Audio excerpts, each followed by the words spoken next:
Welcome, ladies and gentlemen, to the 2018 Annual Royal College of Psychiatrists debate. It's great to see you all here. My name's Jim Bolton. I'm going to be chairing the debate together with Gil Myers, who's sitting on my right.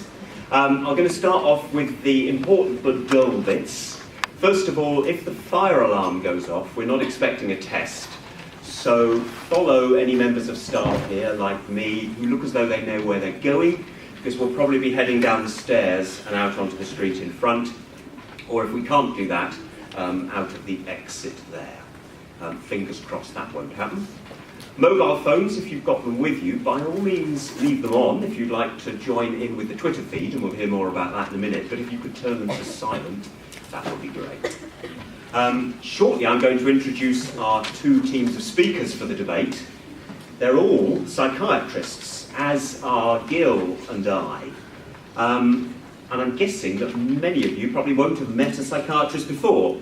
We're all doctors, but doctors who have chosen to specialise in treating illnesses that affect the ways that we think and feel and behave. Illnesses like stress and depression, eating disorders like anorexia, dementia, problems with drugs and alcohol, a very wide range of things. But our mental illness is important. Many people think that they're not very common and it's not going to happen to them, so it's not really something they need to think about. So I'd like to try a little experiment if I can. If you wouldn't mind, have a quick look at the three people sitting closest to you. So that might be the people either side and the person in front or behind. Have you got them? So with you, that makes 4 people. And we know that within your lifetimes, 1 in 4 people will develop a serious mental health problem and may need to see a psychiatrist. Could happen to anyone up here or down in the audience. You or I can be affected by mental illness, but the good news is it can be helped, and treating those problems is the role of psychiatrists like us.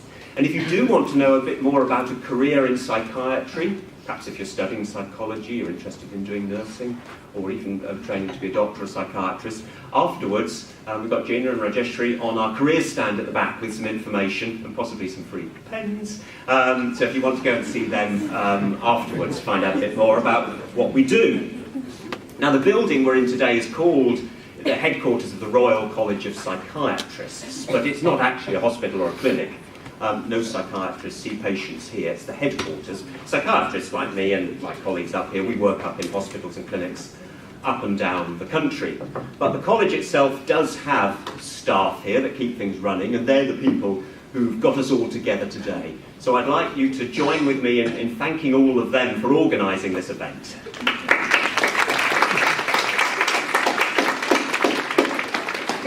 Now, did anyone come to last year's debate by any chance? Or you're new? Well, the people who came last year, we asked them for suggestions about what they'd like to hear about this year. And by far and away, the most popular topics were use of social media and cyberbullying. So we decided this year we'd put them both together and we would debate the motion with you. This house believes that social media has made us a society of bullies. And to debate that motion, I'm going to introduce you to 2 teams who are ready to do battle and try and persuade us of their side of the argument. So proposing the motion will be on the end Elizabeth Masterson, and next to her Derek Tracy, and opposing the motion, Doctors Mark Salter and Omar Montgomery. So, this year cyberbullying has rarely been out of the headlines. Political leaders have been accused of using social media to bully those who disagree with them. And recent research suggested that cyberbullying on social media was the single biggest risk factor for mental illness in young people. However, we also know that social media can be a valuable source of social contact and support, a way of boosting self-esteem, and even ways of treating and identifying mental health problems. So, does social media do more harm than good? So we're going to explore that as we debate the motion. This House believes that social media has made us a society of bullies. Now, before we begin, I'm sure you've got thoughts of your own. And we thought it would be useful to get an idea of how things stand before we debate. So I'm going to ask you to vote on that motion before the debate begins. Now, we all know that life is full of shades of grey. It's not as easy as black and white, but when it comes to a debate, you have to come down on one side of the argument or the other. So what I'd like you to do, if you wouldn't mind, is to vote. If you, first of all, for the motion and then against by raising your hands. Gil and I are going to have to count. We're psychiatrists, not mathematicians, so give us a moment or two to count your hands. And we will see how things stand before the debate. So if you think, well, at the moment I agree with the motion that this House believes that social media has made us a society of bullies, put up your hand, nice and high.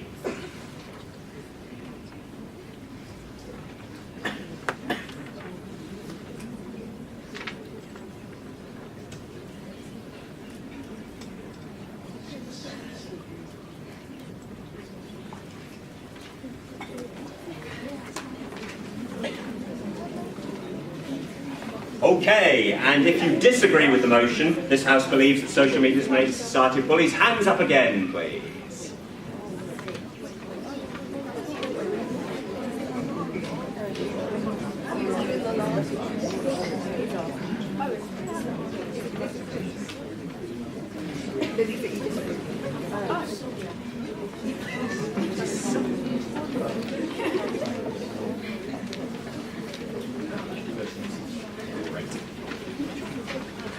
So, you've probably got an idea. Let's say, well, I haven't done the maths yet, but that's probably the most finely balanced this debate has ever been before we begin. So I'm very intrigued to see how things will go.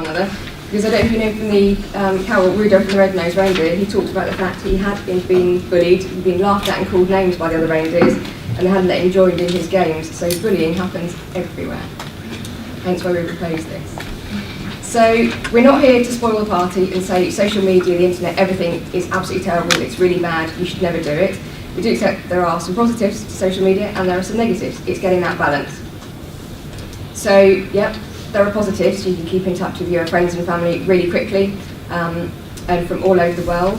And also if news happens anywhere across the world, we hear about it instantly nowadays rather than having to wait hours, days to hear about these things. But the negatives, and there are two particular I want to draw out in terms of this debate, are that when you put something out there on social media, it is there forever. The instant you send it, someone can come back months, years later and remember and find it and say, well, you said this at that time. So it's always going to be out there. And I'm sure you've seen in the news when that's come back to haunt people. But also the anonymity of it, whereas bullying happened before, you had to be there to do it. Now you're sort of faceless when you do it. So that's thought to be one of the major problems behind it. You can hide behind your computer, you can hide behind your mobile phone, and you don't see the consequences of what you say or what you do. So what do we mean by bullying? Well, in what I could call the traditional bullying, we had these three, which was verbal, social and physical bullying. So in the verbal you've got calling people names, teasing them, and making sexist or gender-related remarks on people or attacks. In the physical bullying, you've got things you'd understand by pinching, punching, kicking people. And then the social is often called covert bullying. It's often harder to recognise. And it sort of relies on you humiliating the other person. And this is where you might make rumours about them, so lies about them, and then make jokes about them, so in aim to humiliate them. Or you might try and exclude them from individual social groups and things that are happening. But what do we mean by cyberbullying? Because that's really what we're focusing on today. So it can be through your mobile phones, through computers, and then again through social media, instant messaging and text messaging.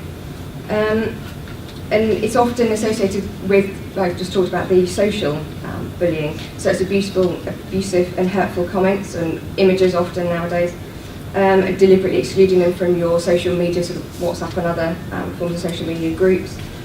Rumours, really easy to put out there. And intimidation as well.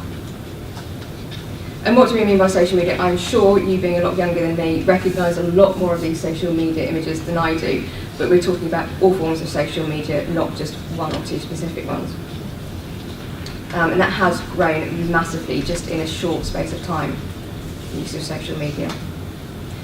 This slide is just to emphasise the fact, or remind me that when I first thought about this debate, social media is a problem and it leads to bullying. that I sort of thought, well, that's a younger person's problem. I may, find this quite difficult to believe that some of us up here went to school, and when we were young, there was no such thing as social media, mobile phones, computers. So I sort of thought, well, that's a young person's problem nowadays, but of course it's not. There are, yes, young people using social media, but there are parents and grandparents who also use social media. So it's not just confined to your generation. And to example that, I've chosen to use someone who you may know, be aware of, Donald Trump, who is the President of the United States, who does like social media, does like his mobile phone at 3 in the morning. And these are just some of the comments he has made about world leaders and people in the public eye, actually. So, to find someone as a sort of wacko, called another person short and fat, described another world leader as a maniac in charge of the country, and someone else in the public eye he called horseface, and did repeat that phrase several times. So if we look specifically at cyberbullying, this is a study from 2017. It was found then in the respondents who were aged between 13 and 24 that text message was actually the most favoured medium for cyberbullying. But a study earlier this year found that social media, particularly Instagram, was by far the biggest source of cyberbullying. And in this study, then they said 4 out of 10 users felt that they had been cyberbullied. So that's nearly half of those people using it felt they'd been cyberbullied. They also found that those attacks that went on online rather than offline bullying, they were often more vicious because that was felt to be because you didn't actually have to see what you were doing, the impact on the victim themselves. You were doing it, like I said, you were faceless, didn't have to be there. Became more public because it was more widespread, and also that you couldn't walk away, whereas in what we call traditional bullying, once you got home, you were in the safety of your own home. Now you have your mobile phones, you have your computers at home, so you can't just walk away from that and you don't feel safe. Speaking specifically about cyberbullying, what people think, or what people think is cyberbullying, the 2 most common were being called by offensive names and having false rumours spread about you on social media. They were by far the 2 most popular ways of bullying someone. So why does it matter? Why do we think it's something important to debate? Why do we think it's something important to discuss? Well, cyberbullying makes people twice as likely to self-harm and attempt suicide. And the Paediatric Academy recently found that mental health problems in the young had doubled between 2008 and 2015, and then actually mirrored the statistics on cyberbullying and the use of social media. And searches on internet, in the internet, for the word cyberbullying, so just the word cyberbullying, had gone up 3-fold since 2004. This is a news story, just a recent one I found. You could pick loads, but police accused 2 students who were only the age of 12 of cyberbullying someone that led to them feeling they had to commit suicide. So it does have horrendous consequences. And I appreciate this is in the US, but 59% of US teens had been bullied or harassed online, and felt it was now a major problem for people in their age group.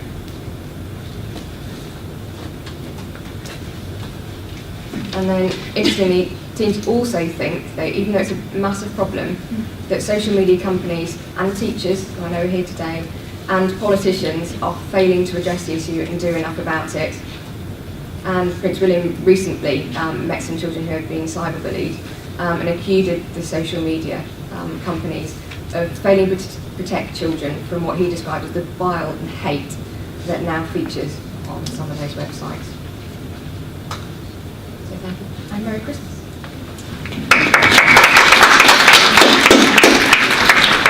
If you've got thoughts as the debate goes on, please send them through on the Twitter feed.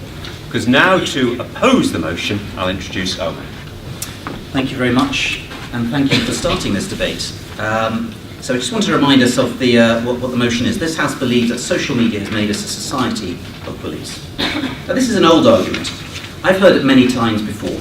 Social media gives us unprecedented access to each other, and a voice we never had, even those who perhaps shouldn't be speaking. My colleagues would have you believe that it's the sole cause of bullying.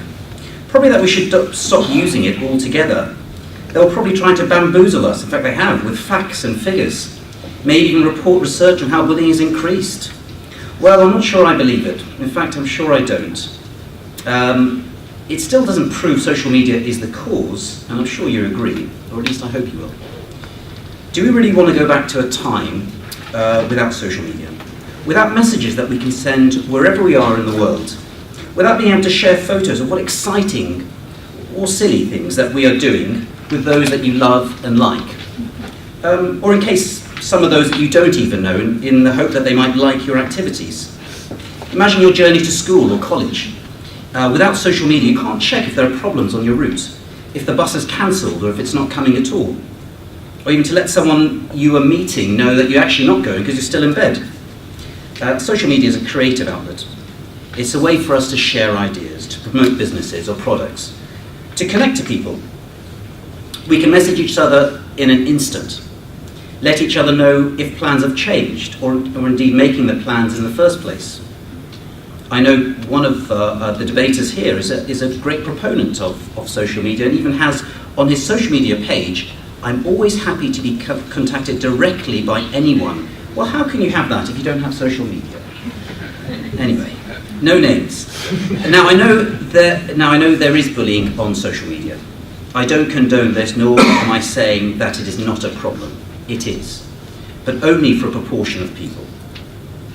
Bullies have existed long before social media, and they'll probably exist long after it, if you can imagine a time without social media. How many of you have either experienced bullying, or witnessed it, or indeed bully someone else? None of you? I'm sure loads of you have. So social media just makes these comments more visible. But it also makes it easier for us to point them out, to point out mistakes, to learn from it, to develop. You have the power to call people out from it. That's probably the most powerful thing. You can call a bully out to say, this is not right. You can set society norms. We can all help each other to develop, to create a better society. Now, there are always those in our society that will seek to put down the achievement of others, to let out their own insecurities by exploiting what they see as weaknesses in others. There are many that regret what they do or say, but unfortunately there are some who are just downright nasty. Social media doesn't create those people or create more of those people. Now let's think about it. Our population has increased, so it stands to reason, unfortunately, there are more of those sorts of people around. We have greater access to the world, so we might hear about them more. We've got an example of someone who's quite famous and in a very important position. So it doesn't mean that it represents our society as a whole. It's not changed our society norms. And the question I asked you just a couple of seconds ago about who've experienced bullying, of those who have experienced it, whether you've been a bully or bullied, how many of you thought that it was okay what happened in hindsight? How many of you thought, looking back at it, actually that was all right? So I put it to you that most of you would regret some of these things, or would be frustrated or angry about them. So I believe that social media is a real force for good, a way to enhance our society, to help us connect to the good and the bad. It doesn't change us, but can help us learn to be better people. Society is full of people that help, and is a way of connecting to them better. This House really cannot believe this motion, and so therefore I urge you to oppose this motion and vote against it. Thank you.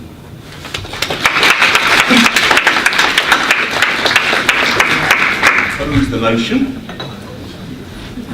I'm delighted to introduce Derek. Thank you. I'm going to try to do a roving mic. Can you hear me? I don't know who you were talking about a Twitter account and contacts. So I'm going to propose, I think I'm going to come down here. I'm quite short, but I'm hoping you can see me. I prefer to walk when I talk. I'm going to propose it is a tool, but it brings out the worst of us. And it makes us less social and less human. So I have this. So when you're asking questions later on, if I think you go over 280 characters in what you're saying, I'm going to stop you. And as well as stopping you, I'm going to get other people to throw in their opinion at that point before you go any further. I'm going to pause you. Now I'm actually not, because I'm not going to be allowed to do that. The chairs are not going to let me do that to you, I don't think. Why are they not going to let me do that to you? They're not going to let me do that to you because it's anti-bloody social, because it's aggressive, because it is harassing you and stopping you. And this is what social media does. It brings out the worst of us as people. It has use, it's a tool. A crack pipe is a tool. A knife is a tool. Lots of things are tools, and they can harm us.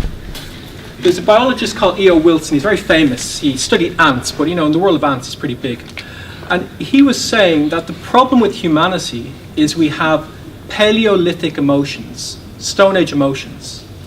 We have medieval institutions, and we have godlike technology. And that's our problem. It's not that the tool is bad of itself, like a knife isn't a tool, like guns don't kill people, right?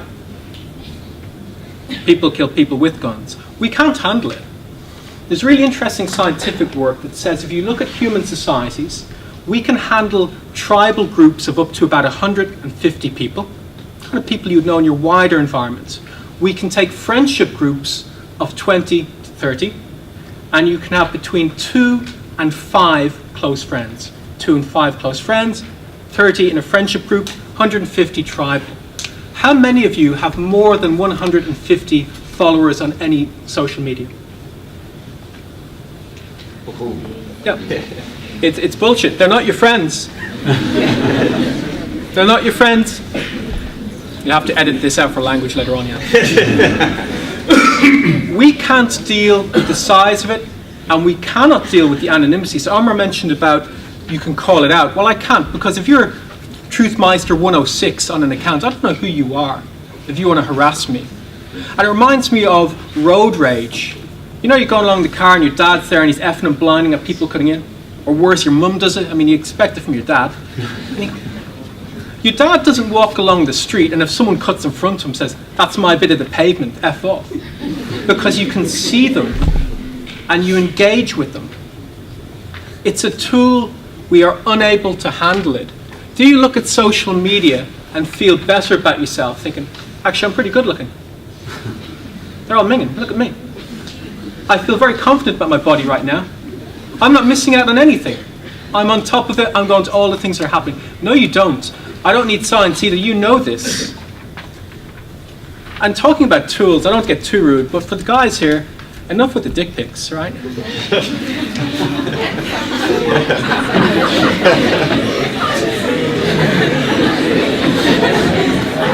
Where has that come from? I'm taking that as 300 pieces of nodding assessment of a sentence, right? Enough with it. When I was your age, of course, we couldn't do it, but I didn't walk along saying, look at this.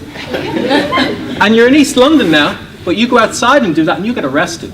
It's the anonymity, and it pulls in the worst of it. Take a break from social media. Take a break from social media. Get away from screen time. Do people say to you, take a break from being nice? Enough of having friendships. Stop being loving for a while. No, they don't. People tell you, take a break from picking your nose. Take a break from scratching your arse. Take a break from social media. It's in that category. It's things, it's a tool I put to you we have difficulty handling. What matters to you in your life, what is meaningful, what will endure, what will sustain you, is complex and emotional. And it is more than 280 characters. We cannot deal with it. I want to finish with, I'm going to read a little piece. There's a guy called E. Cummings. I don't know if you guys have heard of him. If you don't know him, read this guy. He's amazing. And when I was thinking about this today, I was thinking about the emotional complexity that social media cannot handle. And something really interesting happened for me. So this is a true story. So there's a piece I wanted to read to you, and I got it last night. And what is true, this probably sounds made up, I can only promise you this happened. I took down this book, which is old, and this fell out for me. And this is a card that someone wrote for me 15 years ago. And it was someone who was my girlfriend at the time. She dumped me. It's Christmas, thank you very much. But she knew it was my favorite poem. I'm not going to read you what's inside it, but on the outside of it, she wrote the poem because she knew I loved it. So I'm going to read it. It's only about 5 lines, 6 lines. I'm going to read it to you for 2 reasons. I'm going to read you emotional complexity, and I'm going to show you something that social media can't do. And then I'll finish up after it. Since feeling is first, who pays attention to the syntax of things will never wholly kiss you. Wholly to be a fool while spring is in the world, my blood approves, and kisses are a better fate than wisdom. Lady, I swear by all flowers, don't cry. The best gesture of my brain is less than your eyelids flutter, which says we are for each other. Then laugh, leaning back in my arms, for life's not a paragraph, and death, I think, is no parenthesis. And that is doubly beautiful, because that can't be conveyed except through poetry. And what I'd say to you is, I'm going to finish up by saying, find your tribe of 150, find your 20 to 30 good friends, find 5, 4, 3, 2 people that you can tell the dark things you feel about yourself and your worries and your fears. Find your one person. They will not be on social media. And my challenge to you is write that card for someone this Christmas. Write it to someone who means something to you. It doesn't have to be a partner, it could be a family member or a friend. If you're very lucky, in 15 years' time, they might rediscover it and they might get upset looking at it because they will remember you and be grateful for having known you. And they will not find something you tweeted. They'll find something that mattered. And social media takes that away from us. It's a tool. I put it to you, we can't handle it. So prosecution rests. Thank you. It's a tool. We can't handle it. We've got Stone Age emotions. I mean, you want to say that kind of thing? That's coming. No, it's not bullying. It's coming pretty close to dissing me if I was receiving into that. There's a philosopher and an anthropologist called Mary Douglas, a brilliant woman, sadly now dead, and she said, "We define ourselves by the things we choose to be afraid of." We choose to be afraid. We choose to perceive ourselves as bullied. And we see ourselves in a culture now where, frankly, technology is overwhelming us in so many frightening ways. But hey, we don't need to let go of it or abandon it or identify the things it can't do. We can't do that. Not when I can hold in the palm of my hand the library that opens me to every book that's ever been written, every poem. And why can't we write internet poetry? Why can't we use that to communicate love and positive vibes? Just because of this crazy idea that bullying and somehow social media are synonymous and evil and are going to tear us apart. The truth is that we have chosen to be frightened of social media today because we're living in uncertain times. But hey, 500 years ago, Newton told us that we were no longer the centre of the universe. Darwin came up with the great idea that maybe God wasn't the answer to all the problems.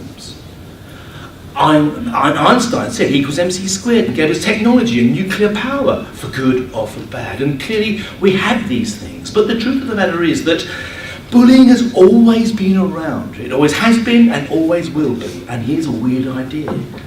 Bullying in the right place at the right time can actually make us better people.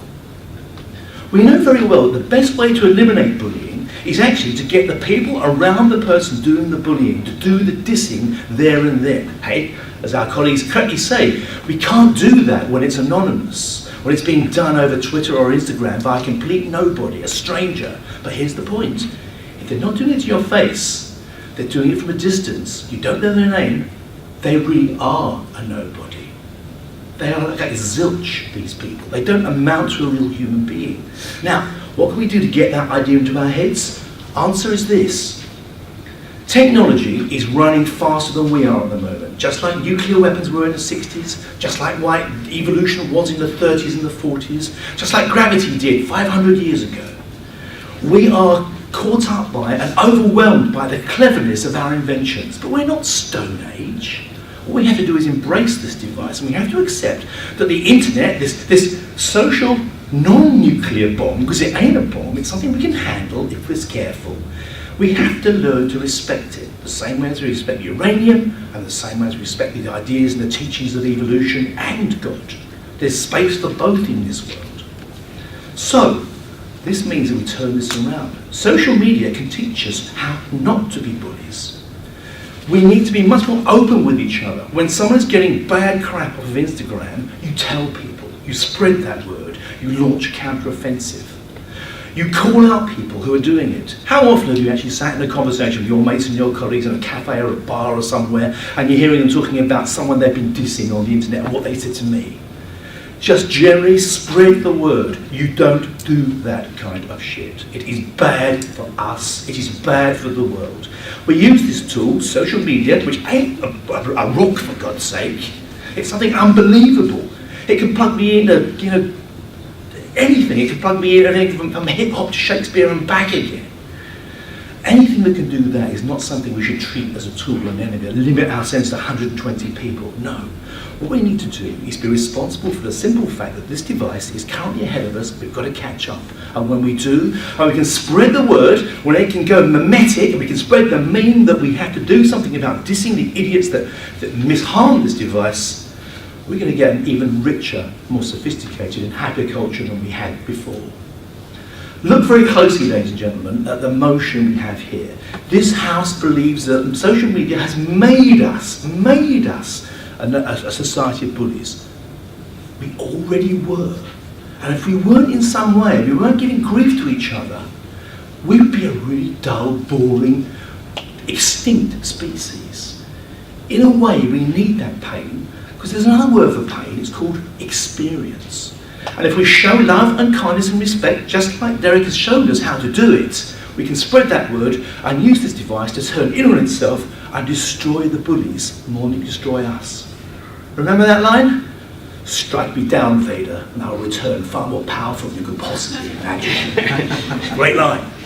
That's what we have to do. Ladies and gentlemen, society has not been made into a bunch of bullies by social media. Don't blame the gun. Look into your hearts. Vote against this motion. Thank you.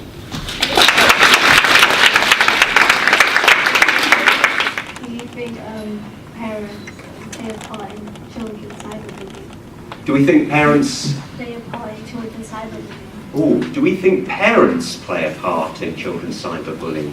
Do our speakers have any thoughts on the role of parents when it comes to children in it? Would anyone like to? Mark? Sure, I mean, speaking as a parent, I mean, no doubt about it.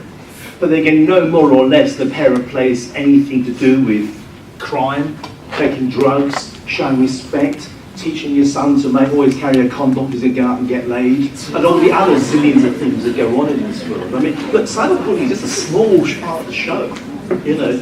Parents have to deal with the whole thing. But frankly, if your folks aren't showing you respect and actually teaching you a bit of guidance into selling out into the real world, then yeah, they're not good parents, basically. So the answer to your question is yes. And if they don't, get them involved, drag them in. Mum, Dad, look at this.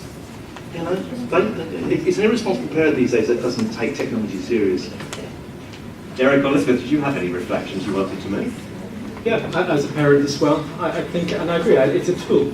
And my job, so my son uses it, and it uses Instagram primarily, so he's 11, and it's teaching him that it is a tool, so he uses it. I think it's part of life, but it's reminding him he's more than it, and it's reminding him not to define himself by it. And this is what I worry about. I feel relatively robust about things. I feel old enough now not to be too bothered by peer pressure that I remember when I was younger, and I find it really a hurtful space sometimes, even now, for me as an adult. So for me, it's trying to teach him about how he defines himself is not based on social media. It's not based on followers. It's not based on being liked.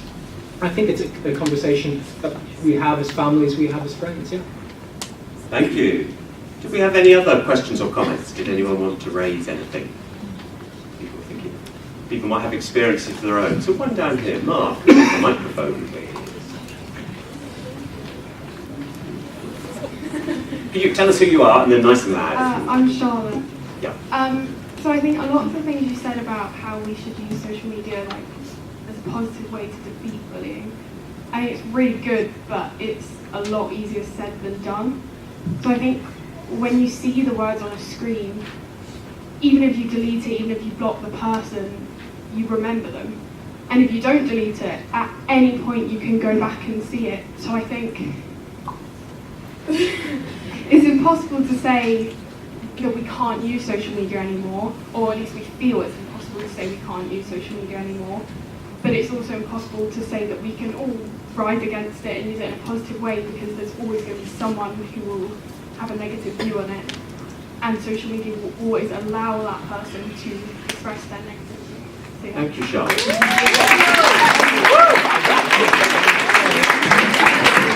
So challenging the bullying on social media, the cyberbullying, is easier said than done. Any of our colleagues up here have any comments on that, or we'll let that stand? Well, I was going to say that's a really, really good point, and I think I agree with that completely, but it's the challenge for us. Social media is not going away in a hurry. the print media is probably even worse. People printing libelous material on a newspaper, you can't unwrite a news article. At least you can delete the tweet or whatever and not see it again. I think that it's more really about the power of being able to call someone out later. Imagine if you're in a playground and someone, or whatever, and someone actually says something to you. If you don't think of a good comeback line then, that's it, the moment's lost. But at least it gives you the opportunity to stop, to think, and to come up with a line. It sort of helps you develop those sort of skills that you need for debating. So I think actually it can be a really positive experience, but you do need support around you. I agree, it's not a nice experience, but I think there's still points at which we can develop. And Elizabeth? No, I was going to say, I think you're right. My colleagues tried to suggest that we were saying that all social media was bad and it should be banned completely, except social media has its positives, but has its negatives, and it's getting that balance and supporting people when they're going through something on social media. So we're not saying it's all bad, but it's just getting the balance right and identifying when it's not healthy for people, when it has crossed that line. And I think you're right that you can delete it, you can ignore it, but you remember it, and it's happened to you, and you ruminate on that, and it's always going to be there for you. We provoked our speakers here, Derek and then Mark. Just to quickly say that I agree. I mean, I remember being at your age, being bullied occasionally at school. I remember when I was your age, I was quite short. Luckily, I became quite tall in the end. And I would get teased, and I can still remember now things that hurt me, and I can't imagine. So sometimes I was with, and someone would say something, other people heard it, and it hurts me now. Think like 30 years and things people said. I can't imagine if it was said in a public forum. You now could be tweeting anything about me. I mean, don't tweet the thing about the ex-girlfriend. My wife might read this stuff, right? And I won't know who you are. You can tweet. You can now bully me very publicly, and you can hide in a way that you could never do before. And I think that's something. And there's a persistence to it. The persistence for me is my memory, and that memory is burnt deep. And the persistence, if you amplify that, I can only imagine it's harder. Agreeing with you, Charlotte. Mark? You've got a very good point. You know, it is easier said than done. But what it boils down to is life isn't easy. You've got this, it isn't going to go away. So we have to, all of us, find the most creative ways we can to fight back against it. And I think social media is the most powerful tool for fighting back. So, you know, life ain't easy, but you've got to put up with it and just help spread the word and fight the fight. That's all we can do. So fighting the good fight. Right, we've got another question or comment from down the front here. Would you like to tell us who you are? And then? Hi, my name's Adeshola. I just believe that social media isn't the problem because more extreme forms of discrimination, including bullying, existed before the medium was created. Also, I just wanted to ask, don't you think eliminating social media would limit the amount of freedom of speech people have in this society, as freedom of speech is really important? Thank you, Adeshola. So, we get rid of social media at our peril and limit freedom of speech. Oh, that's a challenge. I certainly wouldn't go as far as to say I want to get rid of people's freedom of speech. Completely agree. Absolutely, people have freedom of speech. But like I alluded to, there is a line that gets crossed where it goes from freedom of speech expressing your opinion to insults, to threats, to intimidation, to rumours and falsities. And I think that's what we need to be aware of. Again, not saying all social media is bad, not saying there wasn't bullying before social media.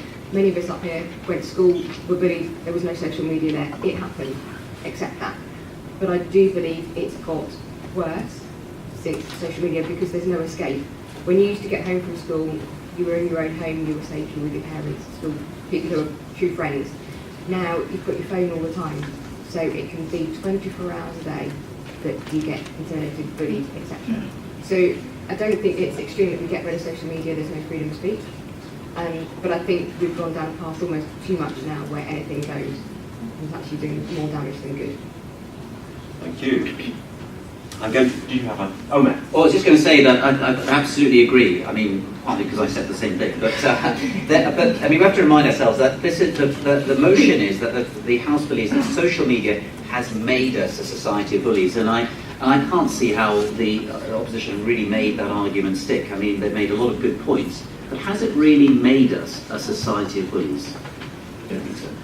Thank you. I'm going to ask Gil first, but have we got any questions or comments from Twitter to put to our panel? Yeah. So there's a question from Twitter saying, in order to reduce cyberbullying, is it just about intervening and banning the right people? So, selective banning of people from social media. Do you think could that be the way ahead? I wonder whether, rather than selectively banning people, like the colleagues have alluded to, is highlighting it when it happens and sending a message back, where there's a moderator or something to say, actually, this is not acceptable, this has crossed the line. I think if you just ban them, that's almost taking back to the freedom of speech or cutting them off. But actually highlighting it, putting them up on it, and identifying it to other people, we think this is bullying. Anyone else who might be thinking that's quite a funny comment or that's a reasonable comment, may stop and think, oh hang on, actually, yeah, this has been highlighted, that's not acceptable. Thank you. We did have another question, I think, over there. If you could tell us your name and then nice and loud. Hi, I'm Kira, and you see how you were saying that you agree with the fact that there was bullying before social media, but how can you say that social media has made our society of bullies if you're accepting the fact that there was bullying before? It doesn't really make sense. I think there was bullying before. I think the bullying has got worse, it's more widespread, and I think it is more difficult to deal with and more vicious since social media has become more used. So then it didn't initially make us. I don't think we were a society of bullies before. I think bullying went on, I think particularly at school, but I think now it's more widespread through the generations and in all areas of life, I think. So I think it has made society a society of bullies, whereas I don't think it was before. I think for me, it was there before, but I think it amplifies. It brings out the worst of us. It forces a different type of communication. Let me send you just pictures of me, but I'm going to take 50 of them and send you the one I like of myself. Let me send you a communication in 280 characters at a time. Let me talk to you when I don't know you. It forces a new type of communication. If we do this, and you and I try and have this conversation and we keep doing it like that, it becomes very stuttered and it lends itself to shouting, and anyone can come into it. I just think, like alcohol can bring out the worst in certain situations, I just think social media can bring that part out of us. It stimulates our conversation and it diverts it into more confrontational. Mark? And that very same process bring out should also, with the challenge down to us, bring out the good in us. That's all we can do. We can only fight darkness with light. If a guy throws a banana on the pitch at an Arsenal Tottenham game, that's an idiot's thing to do. Camera should phone in on that person. I don't think it's banning from the grounds necessarily. But very often the biggest problem is actually, I think, to this young lady in the front row, aren't the things we talk about publicly to in the media. It's the things that are violent, it's the things that are silent and quiet. They're the really bad things that go on in this world. We should be having, for example, the Holocaust and the slave trade regularly being reminders to our culture of where it should be going. Those things aren't talked about much these days. Now, we can talk about all the badness in society, but remember, the internet is bewildering us at the moment, and we've got to do something to use it to tackle some of these points that have been made. But it hasn't made us any more or less of a society than we were beforehand. I don't see how the internet has made us different as a society any more than we used to. Great, we've got a comment from down here, Olivia. Thank you. I agree with Mark, and what I want to say is I think one great thing about social media is it allows victims to come together in a way that in traditional bullying victims would have felt really isolated, whereas now there are lots of places for victims to be able to talk about what's happening to them and reach out to people who can help them. Right. So socially important for the victims. Thank you very much. Any other last questions and comments? Yes, one at the back there. Well, I agree that a lot of, Oh, hold the microphone nice and close to your mouth if you wouldn't mind. Yeah. Can you hear me now? Yes. Okay. I agree with the opposition saying that social media has encouraged us to be a society of bullies. Wouldn't you also agree that the political situation right now has had a large impact on the way we view people and discrimination?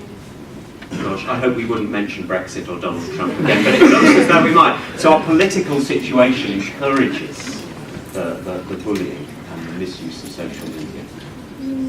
I think yes, it's an instant gratification shouting culture.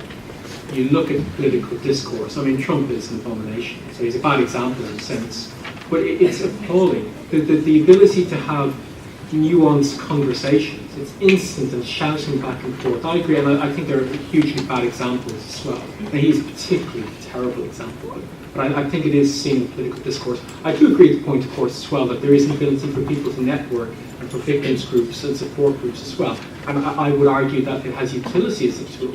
But again, to me, it comes back to our ability to engage emotionally with the complexity. I go back, I think we do have Stone Age emotions. Mark? When Boris Johnson used the word suicide vest recently in a debate over Brexit, he used the television and the radio. Thank you.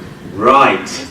Okay, I think it's about time we see where we've got to, because, as I said, we've heard really powerful arguments on either side. I'm just going to ask our teams whether they had any very final comments, and you need to be scratching your heads, ladies and gentlemen, as to which side you're going to vote on. So, we had proposing the motion, this House believes that social media has made us a society of bullies. Elizabeth and Derek, did you have a final comment to make? No, I do want to say again, it's a tool. None of us would ban it. We need it. But I think I would take a positive approach rather than just banning bullies on it. I think we need to better learn how to use it. And I think we all I struggle with it. And I do use it. I have to use it at work and I gain from it. But I don't think we've got to a point where we do it without harming ourselves. I think that's where we need to get to next. And Mark and Omar, last point. Just to say that it is a tool, they've recognised that. It hasn't made a society of bullies, it's just given us tools to understand and to get together a bit better. So, do you vote against it? Great. Well, here we go then, ladies and gentlemen. The outcome of all of this is up to you. So, what we'd like you to do is to vote for whichever side has best convinced you of their side of the argument. If you agree with Elizabeth and Derek that social media has made us a society of bullies, please could you raise your hand up nice and high? Gil and I are going to do the counting again. Right, ladies and gentlemen, before I announce the results, I'd like you to join me in thanking our 4 excellent speakers for their arguments.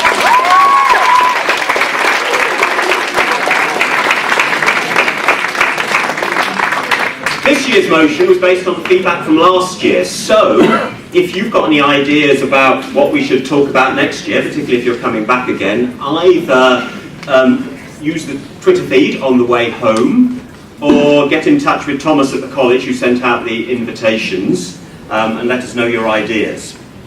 What I would like to say is thank you to all of you who are coming, for listening and supporting and contributing in such a brilliant way. I want to wish you a very safe journey home and a happy Christmas.